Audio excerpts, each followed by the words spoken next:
पश्चिमी मीडिया का दावा है कि अमेरिका चीन को सेमीकंडक्टर चिप के लिए तरसाना चाहता है। पश्चिमी मीडिया के मुताबिक इसके लिए अमेरिका दक्षिण कोरिया पर दबाव बनाने में जुटा है ताकि वो चीन को चिप की सप्लाई बंद कर दे, जिससे चीन का कारोबार ठप पड़ जाए। पश्चिमी मीडिया के मुताबिक अगर दक्षिण कोरिया सेमीकंडक्टर चिप की सप्लाई रोक देगा तो चीन की कई इलेक्ट्रॉनिक कंपनियों पर ताले लटक जाएंगे और यही अमेरिका चाहता है, क्योंकि चीन ने सेमीकंडक्टर चिप बनाने वाली उसकी एक कंपनी पर अपने यहाँ बैन लगा दिया है, जिस पर अमेरिका इतना भड़का हुआ है कि वो अपने दोस्त दक्षिण कोरिया के कंधे पर बंदूक रखकर चीन से बदला लेना चाहता है। कहा जा रहा है कि अमेरिका इस फिराक में है कि उसके कहने पर दक्षिण कोरिया की बड़ी कंपनियां चीन के सभी ऑर्डर कैंसिल कर दें, जिससे चीन की कंपनियां सेमीकंडक्टर चिप के लिए तरस जाएं। और इसकी बड़ी वजह यह है कि ताइवान के बाद पूरी दुनिया में सेमीकंडक्टर चिप बनाने वाले देश दक्षिण कोरिया ही।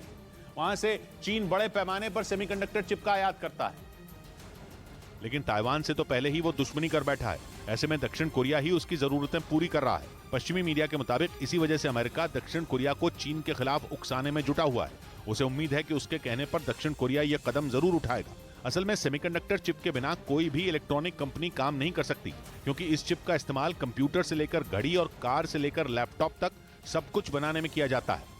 इधर केरल के लिए प्रधानमंत्री नरेंद्र मोदी ने पहली वंदे भारत एक्सप्रेस को हरी झंडी दिखाई। ये ट्रेन तिरुवनंतपुरम से कासरगोड तक चलेगी, जिसे प्रधानमंत्री मोदी ने तिरुवनंतपुरम से हरी झंडी दिखाकर रवाना किया। तिरुवनंतपुरम से सुबह करीब 5:30 बजे रवाना होने वाली वंदे भारत केरल के कोल्लम, कोट्टयम, एर्नाकुलम, त्रिशूर और कन्नूर समेत 11 जिलों से गुजरेगी और तिरुवनंतपुरम से कासरगोड तक की दूरी 8 घंटे में पूरी करेगी। केरल की इस ट्रेन को मिलाकर देश में अलग अलग रूट पर चलने वाली ये 16वीं वंदे भारत एक्सप्रेस है।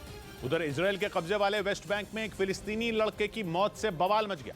इजरायल का दावा है कि वो लड़का अल अक्सा शहीद ब्रिगेड नाम के चरमपंथी संगठन से जुड़ा था, जिन्होंने इजरायल की फौज पर गोलीबारी की थी। इजरायल ने दावा किया कि उसके फौजी उस लड़के को गिरफ्तार करने के लिए वेस्ट बैंक के जेरिको में मौजूद शरणार्थी कैंप पहुंचे थे, लेकिन इजरायल की फौजियों को देखते ही उसने गोलीबारी करते हुए भागने की कोशिश की और जवाबी कार्रवाई में मारा गया, जिसके बाद वहां फिर एक बार तनाव बढ़ गया। फिलिस्तीन ने आरोप लगाया कि इजरायल ने निहत्थे लड़के पर गोलियां बरसाई ताकि वहां दहशत फैलाई जा सके। हालांकि इजरायल ने इस कार्रवाई के बाद उस लड़के की फोटो जारी की, जिसमें वो एक बंदूक लिए नजर आया। एक दूसरी तस्वीर में उसके सिर पर एक पट्टा बंधा दिखा, जिसमें अल अक्सा शहीद ब्रिगेड नाम के चरमपंथी संगठन का निशान बना नजर आया। इस बीच ब्रिटेन के अखबार डेली मेल ने दावा किया कि यूक्रेन युद्ध में पुतिन ने अपने कमांडर सर्गेई अवेक्त्यान्स्की की छुट्टी कर दी।